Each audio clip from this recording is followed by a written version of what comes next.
imagine facing trials so completely shattering they take everything. But somehow, from that comes this enduring power, a truth that, well, it just lasts.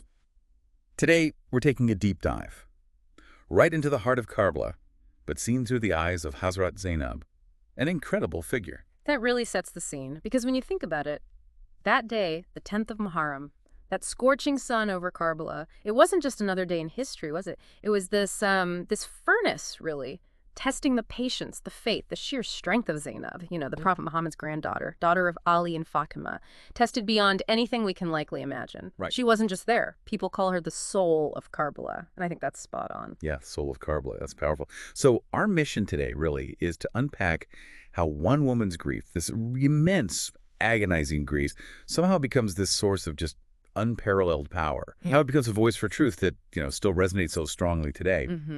And to get there, I think we have to start with the horror, what she actually saw. It's difficult. It really is. Can you sort of walk us through that, the weight of what she witnessed? I mean, her own sons, Yeah. gone.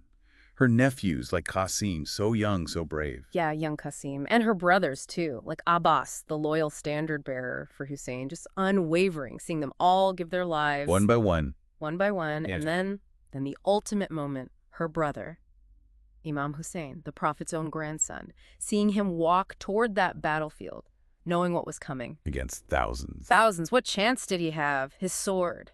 Eventually it fell. They say the skies wept, the earth itself trembled, and Zainab saw it. She saw his head. Her beloved Hussein, the one who used to sleep in the Prophet's lap, raised up on a spear. Just the agony. How does anyone even comprehend that sight? It's almost impossible to grasp, isn't it? And what's so striking, so almost unbelievable, is that right after that, in that devastation, there was no time to grieve, no moment to collapse. What happened right then, in that immediate aftermath? Well, this is where everything changes for her role. She goes from witness, this shattered witness, to protector, instantly. Her own heart must have been burning, broken into pieces, but she became the shield for everyone left. Imagine the scene. Tents on fire all around them, children screaming, desperate for water, orphans just clinging to her, terrified. Pure chaos. Absolute chaos. But Zainab, amidst her own, monumental loss, she gathered the women, she consoled those children, she stood like a mountain, while the world literally crumbled around her. Even later, chained, veiled, led away as a prisoner, her dignity, it never broke. Incredible. But that dignity, that strength carries right into the court of Yazid, standing before the tyrant. She didn't speak like a captive. She spoke like, well, like the daughter of Ali. You could almost see the fire in her eyes, but hear the grief in her voice too. Exactly. That moment is pivotal. She turned her pain directly into power. It wasn't just mourning anymore. It was an articulation of truth, right in the face of the oppressor. Her words, they cut deep. She looked at Yazid and said, essentially, oh, Yazid, you think killing Hussein means you've won? No. So defiant. Completely. You've only cut the branches, she said. The roots of truth, they're still alive. We gave our blood, yes, but history will right your shame. It wasn't just defiance, you see. It was strategy. It ensured Karbala's message couldn't be silenced, couldn't be spun.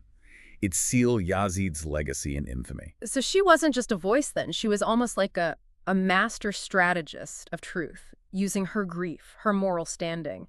When swords had silenced everyone else, she used her words, her presence, to make sure Hussein's sacrifice couldn't just be erased or forgotten. She rewrote the narrative. That's a great way to put it. Her tears, yes, but also her words, her incredible patience.